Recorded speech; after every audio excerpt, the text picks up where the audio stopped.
ഭയമോ ഇനി എന്നിൽ സ്ഥാനമില്ല, എൻ ഭാവിയെല്ലാം താതൻ കരങ്ങളിലാ. നിരാശ ഇനി എന്നെ തൊടുകയില്ല, പ്രത്യാശയിൽ അനുദിനം വർദ്ധിക്കട്ടെ. Praise God, hallelujah. കർത്താവായ യേശു ക്രിസ്തുവിൻ്റെ അതിപരിശുദ്ധ നാമത്തിന് മഹത്വം. എന്നെ കേൾക്കുന്ന എല്ലാവർക്കും കർത്താവായ യേശു ക്രിസ്തുവിൻ്റെ വാത്സല്യ സ്നേഹത്തിലുള്ള സ്നേഹവന്ദനം. സങ്കീർത്തനം 27-5 പറയുന്നു, അനർത്ഥ ദിവസത്തിൽ അവൻ തൻ്റെ കൂടാരത്തിൽ എന്നെ ഒളിപ്പിക്കും, തിരുനിവാസത്തിൻ്റെ മറവിൽ എന്നെ മറയ്ക്കും, പാറമേൽ എന്നെ ഉയർത്തും. പ്രിയ ദൈവവൈതലേ, അനർത്ഥത്തിൽ ആയി എന്ന് വിചാരിച്ച് ദുഃഖിച്ചിരിക്കുന്ന ഭാരപ്പെട്ടിരിക്കുകയാണോ? ഹല്ലേലൂയ, സ്തോത്രം. അല്പനേരത്തേക്കുള്ള ഭാരമൊക്കെ ഓക്കെയാണ്, എന്നാൽ അത് നമ്മെ വേട്ടയാടി നമ്മെ തിന്നുകളയരുത്. നമ്മുടെ ഭാരവും പ്രയാസവും വെക്കുവാനായിട്ട് നമുക്ക് ഒരു ഇടമുണ്ട്. ഭാരമില്ലാത്ത പ്രയാസമില്ലാത്ത ആരും ഈ ഭൂമിയിലില്ല. ദാവീദ് രാജാവാകുന്നതിന് മുമ്പ് പറഞ്ഞ ഒരു സങ്കീർത്തനമാണ്, in the day of trouble he will keep me safe in his dwelling place. He will hide me in the shelter of his secret tent and set me high upon his mountain. Hallelujah, സ്തോത്രം. പാറമേൽ എന്നെ ഉറപ്പിക്കുന്ന ഒരു കർത്താവുണ്ട്. Hallelujah. അനർത്ഥ ദിവസത്തിൽ എന്നെ കൂടാരത്തിൽ മറയ്ക്കും. ഞാൻ അനർത്ഥ ദിവസത്തിൽ കർത്താവിൻ്റെ കൂടെ ഇരിക്കുവാൻ നമുക്ക് പലപ്പോഴും ബുദ്ധിമുട്ടാണ്. കർത്താവേ, ഇതെന്തുകൊണ്ട് എൻ്റെ ജീവിതത്തിൽ വന്നു? ഞാൻ മാത്രമേ ഉള്ളായിരുന്നോ? എന്നെക്കാട്ടിലും ദോഷപ്പെട്ടവർ, തിന്മ ചെയ്യുന്നവർ ഈ ലോകത്തിലുള്ളപ്പോൾ എനിക്കെന്തുകൊണ്ട് ഈ അനർത്ഥം വന്നു എന്നൊക്കെ നാം ചിന്തിക്കുന്നുണ്ടല്ലോ, അല്ലേ? അതൊക്കെ സാധാരണമാണ്. അല്പം മാത്രമായിട്ടുള്ള ഒരു ചിന്ത നമുക്ക് ജീവിതത്തിൽ മാനുഷികമായിട്ട് വന്നു പോകാവുന്നതാണ്. എന്നാൽ പെട്ടെന്ന് തന്നെ നാം കർത്താവിൻ്റെ ആ മാർവിടത്തിലോട്ട് ചേരണം. ദാവീദ് രാജാവ് പ്രാണഭയത്തിൽ, ഭയങ്കരമായിട്ടുള്ള ആ വേദനയിൽ, പ്രാണവേദന, ജീവൻ അപകടപ്പെടുന്നതിലും വലിയൊരു ദുഃഖം നമ്മുടെ ജീവിതത്തിൽ ആർക്കും ഇല്ല. നമ്മുടെ പണം പോയാൽ ദുഃഖമുണ്ട്, എന്നാൽ പ്രാണം പോകുന്നത് പോലെ ഒരു ദുഃഖമില്ല. നമ്മുടെ ഭവനത്തിന്, വീടിന് എന്തെങ്കിലും കേടുപറ്റിയാൽ വേദനയുണ്ട്, എന്നാൽ നമ്മുടെ പ്രാണനോളം വലുതല്ല നമ്മുടെ ജോലിയോ ഭവനമോ മറ്റൊന്നും. ഈ ലോകത്തുള്ളതൊന്നും നമ്മുടെ പ്രാണന് പോലെ വിലയുള്ളതല്ല. ഹല്ലേലൂയ, സ്തോത്രം.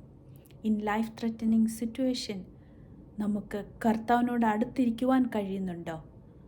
കർത്താവിനെ മറന്നുപോയിട്ട് എന്തുകൊണ്ട് എൻ്റെ ജീവിതത്തിൽ ഈ ദൈവം ഉണ്ടായിരുന്നെങ്കിൽ എന്തുകൊണ്ട് എൻ്റെ ജീവിതത്തിൽ ഇത് വന്നു എന്ന് ചിന്തിക്കുന്നവരാണ് പലരും. ഈയിടെയായിട്ട് ഒരു കുഞ്ഞുമകൾ അവളുടെ അമ്മയുടെ മരണത്തോടനുബന്ധിച്ച് ചോദിച്ചൊരു ചോദ്യമാണ്, ഇത്രയും വലിയൊരു സ്നേഹമുള്ള ഒരു ദൈവമുണ്ടെങ്കിൽ എന്തുകൊണ്ട് എൻ്റെ ജീവിതത്തിൽ വന്നു? അത് സാധാരണ ഒരു ചോദ്യമാണ്. പെട്ടെന്നുള്ള ആ ഒരു ഷോക്കിൽ നമുക്ക് അങ്ങനെയൊക്കെ തോന്നും, അങ്ങനെയൊക്കെ ചിന്തിക്കും, എവിടെയാണ് എൻ്റെ ദൈവം എന്നൊക്കെ ചിന്തിച്ചിരിക്കാം. എന്നാൽ എത്രയും വേഗം തന്നെ നാം ഒരു ദൈവ പൈതലാണോ, നാം ക്രിസ്തുവിൽ വിശ്വസിക്കുന്ന ഒരാളാണെങ്കിൽ തീർച്ചയായിട്ടും യേശു കർത്താവിനെ വിശ്വസിക്കണം. In the day of trouble he will keep us safe in his dwelling place. ആ കർത്താവിൻ്റെ ആ ടബർനക്കിളിൽ നമ്മളെ മറയ്ക്കും. He will hide us in his tabernacle because he is responsible for his children. നമുക്ക് നമ്മളുടെ കുഞ്ഞുങ്ങളോട് ഒരു കടമയുള്ളതിലും അപ്പുറമായിട്ട് യേശു കർത്താവിൽ വിശ്വസിക്കുന്നവരോട് ഒരു റെസ്പോൺസിബിലിറ്റി ഉണ്ട്. അതുകൊണ്ടാണ് ദാവീദ് രാജാവ് പറഞ്ഞത്, പ്രാണഭയത്തിൽ ഓടുകയാണ്. ശൗൽ ആക്രമിക്കാൻ വരുന്നതായ ഒരു അവസ്ഥയിൽ ഓടിപ്പോയി മലമുകളിലും മൗണ്ടൻസിലും ഗുഹയിലുമൊക്കെ ഒളിച്ചിരിക്കുന്ന അവസ്ഥയിൽ പറയുകയാണ്, അനർത്ഥ ദിവസത്തിൽ എന്നെ മറയ്ക്കുന്ന ഒരു ദൈവത്തെയാണ് ഞാൻ അറിയുന്നത്. അവൻ്റെ തിരുനിവാസത്തിലാണ് എന്നെ മറയ്ക്കുന്നത്, വേറെ ആരെക്കൊണ്ടുമല്ല മറപ്പിക്കുന്നത്. അവനെ ഒന്ന് പോയി സൂക്ഷിച്ചോണേ എന്ന് പറഞ്ഞ്, അവനെ ഒന്ന് നോക്കിക്കോണേ എന്ന് പറഞ്ഞ് ആരെയും ഏൽപ്പിക്കുകയല്ല. അവൻ്റെ തിരുനിവാസത്തിൽ, അവൻ്റെ നിവാസത്തിൽ അവനോടൊപ്പം തന്നെ എന്നെ മറച്ചു പിടിക്കും. കർത്താവായ യേശു ക്രിസ്തു നമുക്ക് വേണ്ടി യാഗമായി തീർന്നു. ആ മുറിഞ്ഞ ശരീരത്തിലാണ് എന്നെ ഒളിപ്പിച്ചു വച്ചിരിക്കുന്നത്. Hallelujah, praise God. എന്നെ എങ്ങനെ ഒളിപ്പിക്കുമെന്നാണ് നമ്മൾ ചിന്തിക്കുന്നത് പോലെ, എപ്പോഴും നമ്മൾ ചിന്തിക്കുന്നത് പോലെ ശത്രു നമ്മളെ ഒന്ന് തൊട്ടാൽ അവനങ്ങ് ഉരുകിപ്പോകും, അല്ലെങ്കിൽ അവനങ്ങ് മാഞ്ഞു പോകും, അസ്തമിച്ചു പോകും. അങ്ങനെയൊന്നുമല്ല. അങ്ങനെയായിരുന്നെങ്കിൽ ദാവീദ് രാജാവ് അനോയിൻറ്റ് ചെയ്തതിന് ശേഷമാണ് ഒരുപാട് പ്രാണഭയത്തിലായത്. അനോയിൻറ്റ് ചെയ്തതിന് ശേഷം കാട്ടിലോട്ട് പോയിട്ട് അന്നുവരെ കാട്ടിലുള്ള വന്യമൃഗങ്ങൾ മാത്രമായിരുന്നു ശത്രുക്കൾ. എന്നാൽ എന്ന് ദാവീദ് രാജാവ് അനോയിൻറ്റ് ചെയ്യപ്പെട്ടോ അന്നു മുതൽ വേദനകൾ കൂടുകയാണ്, പ്രാണഭയങ്ങൾ കൂടുകയാണ്. എത്രയോ വർഷങ്ങൾ ആ ഒരു അഭിഷേകം ചെയ്യപ്പെട്ടവൻ ഏതെല്ലാം വിഷമങ്ങളിൽ കൂടി കടന്നുപോയി. ദൈവം അറിഞ്ഞില്ലേ? ദൈവം കൂടെ ഉണ്ടായിരുന്നില്ലേ? ദാവീദ് ദൈവത്തോട് കൂടെ ആയിരുന്നില്ലേ? നമ്മൾ പലപ്പോഴും വൺ ആഫ്റ്റർ അനദർ പ്രോബ്ലം ഒരാൾക്ക് വരുമ്പോൾ ചോദിക്കാറുണ്ട്, അവൻ എന്തോ തെറ്റ് ചെയ്തുകൊണ്ടാണ്. ഇവിടെ ഞാൻ ചോദിക്കുന്നത്, ദാവീദ് രാജാവ് ഏത് തെറ്റാണ് ചെയ്തത്? ദാവീദ് രാജാവിനെ അപ്പനും അമ്മയും സഹോദരങ്ങളും എല്ലാം അവഗണിച്ചപ്പോഴും കർത്താവ് തിരഞ്ഞെടുത്ത ഒരു വലിയ അഭിഷക്തൻ, ആ അഭിഷക്തൻ്റെ ജീവിതത്തിൽ പ്രാണഭയമാണ് വന്നത്. എല്ലാം വിട്ടിട്ട് ഓടേണ്ട ഒരു അവസ്ഥ, പ്രാണന് വേണ്ടിയിട്ട് ഓടേണ്ട ഒരു അവസ്ഥ. അപ്പോഴും പിന്മാറാതെ എന്നെ അഭിഷേകം ചെയ്ത, എന്നെ അറിഞ്ഞ, എൻ്റെ കൂടെ ഇരുന്ന ആ ഒരു ദൈവത്തെ പ്രശംസിച്ച് പറയുകയാണ്. അനർത്ഥ ദിവസത്തിൽ ഞാൻ അവൻ്റെ നിവാസത്തിലാണ്. Praise God. പ്രിയ ദൈവ പൈതലേ, നിനക്കെന്ന് അനർത്ഥം വന്നോ, നിനക്കെന്ന് ദുഃഖം വന്നോ, അന്നൊക്കെ നീ ദൈവത്തിൻ്റെ നിവാസത്തിലാണ്. അന്നുവരെ ഒരുപക്ഷെ നീ നിൻ്റേതായ അവസ്ഥയിലായിരിക്കും. എന്നാൽ എന്ന് നീ അനർത്ഥമായിട്ട് അനുഭവിക്കുന്നുണ്ടോ, അപ്പോഴേ നിനക്ക് മനസ്സിലാകത്തുള്ളൂ നീ താമസിക്കുന്നത്, ആ അനർത്ഥത്തിൽ നീ ആയിരിക്കുന്നത് നിൻ്റെ ദൈവത്തിൻ്റെ നിവാസത്തിലാണ്, അവൻ്റെ കൂടാരത്തിലാണ്. അവൻ്റെ മന്ദിരമായ ശരീരത്തിൽ നിന്നെ ഒളിപ്പിച്ചു വച്ചിരിക്കുകയാണ്.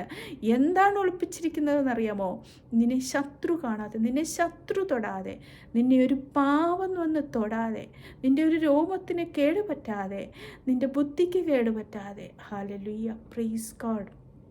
നിന്നെ സകല ഡിസ്ട്രക്ഷനിൽ നിന്നും രക്ഷിക്കുന്ന ഒരു ദൈവം, സ്വർഗത്തോട് അടുക്കുവാൻ തക്കവണ്ണം നിനക്ക് അഭിഷേകം കിട്ടി കഴിയുമ്പോൾ ആ അഭിഷേകത്തെ തകർക്കുവാൻ ശത്രു നിന്നെ നോക്കിയിരിക്കുകയാണ്, നിന്നെ ഉന്നം വച്ചിരിക്കുകയാണ്. ആ അവസ്ഥയിൽ നിന്ന് നിന്നെ തൊടാതെ, നിൻ്റെ കർത്താവിനെ ചോദ്യം ചെയ്യുന്ന ആ പാപത്തിൽ നിന്ന് നിന്നെ രക്ഷിക്കുവാൻ വേണ്ടി അവൻ നിന്നെ ആ തിരുനിവാസത്തിൽ ഒളിപ്പിച്ചു വച്ചിരിക്കുകയാണ്.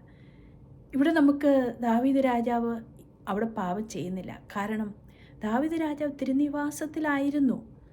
ഒരു പാപം ചെയ്തതായിട്ട് നമുക്ക് കാണുന്നില്ല, തെറ്റ് ചെയ്തതായിട്ട് കാണുന്നില്ല, കർത്താവിനെ കുറ്റം പറഞ്ഞതായിട്ട് കാണുന്നില്ല, കർത്താവിനെ മറുത്തു പറഞ്ഞതായിട്ട് കാണുന്നില്ല. അയ്യോ, അപ്പച്ചൻ വന്നിട്ട് എന്നെ അഭിഷേകം ചെയ്തു, അതിനുശേഷമാണ് എനിക്ക് ജീവൻ പോലും ഭയപ്പെട്ട് ഓടേണ്ടി വന്നത് എന്നൊന്നും ദാവീദ് പറയുന്നില്ല. ദൈവത്തിൻ്റെ മനോഹരത്വത്തിൽ, ആ തിരുനിവാസത്തിൽ ആശ്രയിച്ച്, അതിൽ താല്പര്യം വെച്ച്, അതിൽ ആശ്രയിച്ചു കൊണ്ടുള്ള ആ അഭിഷക്തൻ. ഹല്ലേലൂയ. പ്രിയ ദൈവ പൈതലേ, ഇന്ന് നമുക്കങ്ങനെ ആശ്രയിക്കാൻ കഴിയുന്നുണ്ടോ? എല്ലാ അനർത്ഥങ്ങളിലും, എല്ലാ പെരുമഴകളിലും, എല്ലാ കൊടുങ്കാറ്റുകളിലും, എല്ലാ സ്റ്റോംസിലും എൻ്റെ ദൈവത്തിൻ്റെ തിരുനിവാസത്തിലാണ്. എന്നെ സ്റ്റോം അടിക്കുമ്പോൾ, ഞാൻ തീച്ചുള്ളിയുടെ അവസ്ഥയിലാകുമ്പോൾ എൻ്റെ കൂടെ ഇരിക്കുന്ന ഒരു ദൈവം, അവൻ എന്നെ തൻ്റെ തിരുനിവാസത്തിലാണ് അപ്പോൾ വെച്ചിരിക്കുന്നത്. ഹല്ലേലൂയ. അതുവരെ അനുഭവിക്കാത്ത ഒരു സന്തോഷം, അതുവരെ കിട്ടാത്തതായ ഒരു പ്രസൻസ്, ലോകത്തിന് തരുവാൻ പറ്റാത്തതായ ആ വലിയ സന്തോഷം നിന്നെ ഭരിക്കുന്നത് നീ അനർത്ഥ ദിവസത്തിൽ കർത്താവിൻ്റെ കയ്യിലായിരിക്കുമ്പോഴാണ്.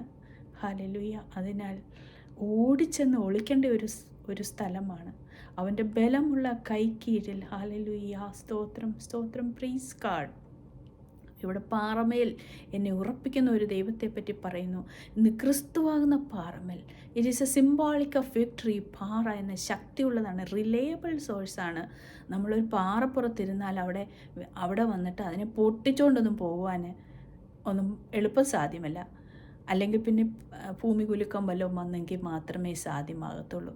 Hallelujah, praise God. പാറമേൽ എന്നെ ഉറപ്പിക്കുന്ന ആ ശക്തിയുള്ളതായ, അവിടെ നിന്ന് എന്നെ പറിച്ചെടുത്തുകൊണ്ട് പോകുവാൻ ആർക്കും സാധ്യമല്ലാത്തതായ ഉയരത്തിലുള്ള പാറയാകുന്ന ക്രിസ്തുവിൽ ഞാൻ ഉറയ്ക്കണം.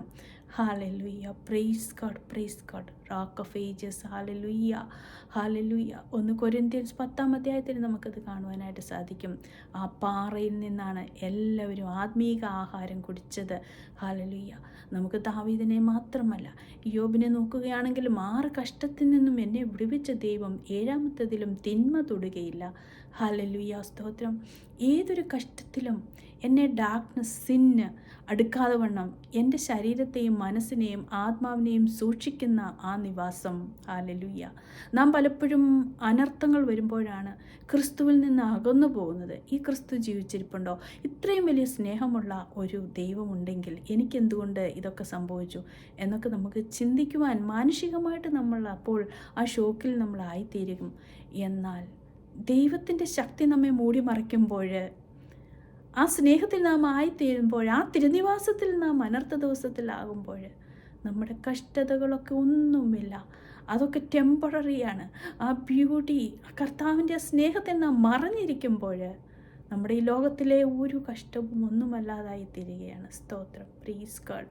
ഇന്ന് നമുക്ക് ഓരോരുത്തർക്കും ക്രിസ്തുവിൽ മറഞ്ഞിരിപ്പാൻ തക്കവണ്ണം കൂടെ നിൽക്കുന്ന ആ വലിയ ശക്തിയിൽ ധൈര്യം തരുന്ന ഒരു ശക്തി. അതുകൊണ്ടാണ് ദാവീദ് രാജാവ് ധൈര്യത്തോടു കൂടി മുമ്പിൽ നിൽക്കുന്ന വലിയ ഗോപുരം പോലെ ഉള്ള ആ ഗോലിയാത്തിനോട് മല്ലു പിടിക്കുവാനായിട്ട് പോയത്. കാരണം അവൻ്റെ മുമ്പിൽ നിൽക്കുന്നത് ഗോലിയാത്തിനെക്കാട്ടി വലിയ ദൈവത്തിൻ്റെ ശക്തിയാണ്. ഹല്ലേലൂയ. അത്രയും വലിയൊരു ശക്തി ദാവീദിൻ്റെ മുമ്പിൽ നിൽക്കുകയാണ്. ഹല്ലേലൂയ. He's in between. ദാവീദ് അപ്പോൾ ഗോലിയാത്തിനും ദൈവത്തിൻ്റെയും അവരുടെ രണ്ടിൻ്റെയും നടുക്ക് നിൽക്കുന്ന വലിയ ദൈവത്തെയാണ് കാണുന്നത്. അപ്പോൾ നമ്മുടെ ഏതാ പ്രതിസന്ധിയിലും നമുക്ക് കാണേണ്ടത് നമ്മുടെ പ്രോബ്ലത്തെക്കാട്ടി വലുതായിട്ട് നിൽക്കുന്ന ദൈവത്തിൻ്റെ ആ വലിയ ശക്തി. ഞാൻ എപ്പോഴും ചിന്തിക്കാറുണ്ട്, ദാവീദ് ഇവിടെ ചെറിയൊരു കുഞ്ഞു ബാലനായിട്ട് നിൽക്കുന്നു, ഗോലിയാത്ത് വലിയ ഒരാളായിട്ട് നമുക്ക് തോന്നുന്നു. എന്നാൽ നമുക്കും ആ ഇസ്രായേൽ സൈന്യത്തിനുമാണ്, ഇസ്രായേൽ മക്കൾക്കുമാണ് ആ ഗോലിയാത്ത് വലിയതായിട്ട് തോന്നിയത്. എന്നാൽ ദാവീദിന് ഗോലിയാത്ത് ഒന്നുമല്ലാതായിട്ട് തോന്നി. കാരണം അവൻ ആശ്രയിച്ചിരിക്കുന്ന ആ ദൈവം ഏറ്റവും വലിയവനായിരുന്നു. ആ ഗോലിയാത്തിനെക്കാട്ടിലൊക്കെ ഏറ്റവും വലിയ ആ ശക്തി. Hallelujah, praise God. അതിനാൽ ഇന്ന് നാം ആശ്രയിക്കുന്ന ദൈവത്തിൻ്റെ വലിപ്പം എൻ്റെ പ്രോബ്ലത്തെക്കാട്ടിൽ വലിയതായിട്ട് ചിന്തിക്കുക. അപ്പോൾ നാം അനുഭവിക്കുന്നതൊക്കെ ഒന്നുമല്ലാതായിട്ട് തീരും. ഹല്ലേലൂയ.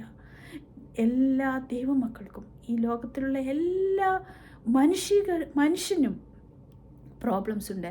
എന്നാൽ നീ ഒരു ദൈവ പൈതലാണോ? നിനക്ക് കൂടുതൽ പ്രോബ്ലം വന്നെന്നിരിക്കാം, എന്നാൽ നിന്നെ ഉറപ്പിക്കുന്ന ഒരു ശക്തിയുണ്ട്, നിന്നെ ധൈര്യപ്പെടുത്തുന്ന ഒരു ശക്തിയുണ്ട്, നിനക്ക് സന്തോഷവും സമാധാനവും തരുന്ന ഒരു ശക്തിയുണ്ട്. മറ്റു പലരും ഇത്രയും പോലും ഇല്ലാതെ അല്പം തീയുടെ ഒരു കനൽ വന്നാൽ വെന്തു പോകുന്നിടത്ത് തീച്ചൂളയുടെ ആഴത്തിൽ കൂടെ നിൽക്കുന്ന ഒരു ദൈവത്തിൻ്റെ സാന്നിധ്യത്തിൽ കരിയാതെ വെന്തുപോകാതെ അവിടെ എഴുന്നേറ്റ് നടക്കുവാൻ തക്കവണ്ണം കൃപ തന്ന ദൈവത്തിൻ്റെ വലിയ ശക്തിയിൽ നമുക്കിന്ന് ആശ്രയിക്കാം. ഹല്ലേലൂയ. ക്രിസ്തുവാകുന്ന പാറ. Abide in Christ. ഹല്ലേലൂയ, സ്തോത്രം, praise God. God bless you all.